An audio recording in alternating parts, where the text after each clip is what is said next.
देवाचा शोध घेण्यापेक्षा कर्माला महत्त्व द्या, कर्मातच देव आहे हे तत्वज्ञान 12व्या शतकात महात्मा बसवेश्वरांनी शरण आणि शरणींना दिलं.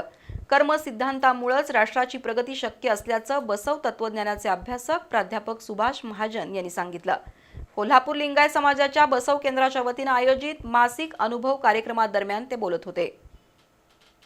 कोल्हापुरातील लिंगायत समाजाच्या बसव केंद्र तसंच राणी चन्नम्मा महिला मंडळाच्या वतीनं प्रत्येक महिन्याच्या पहिल्या रविवारी मासिक अनुभव मंडप कार्यक्रमाचं आयोजन केलं जातं.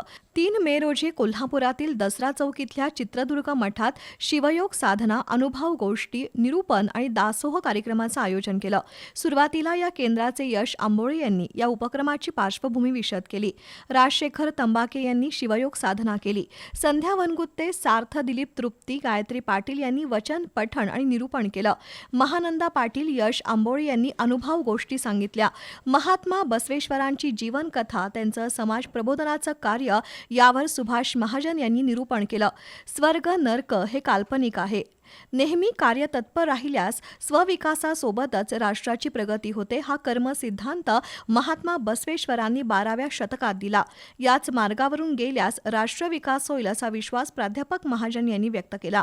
दरम्यान बसवेश्वर जयंतीनिमित्त आजऱ्यातील श्रीमती गंगामाई वाचन मंदिराला 200 ग्रंथ भेट दिल्यानिमित्त चंद्रशेखर बटकडली यांचा सत्कार झाला.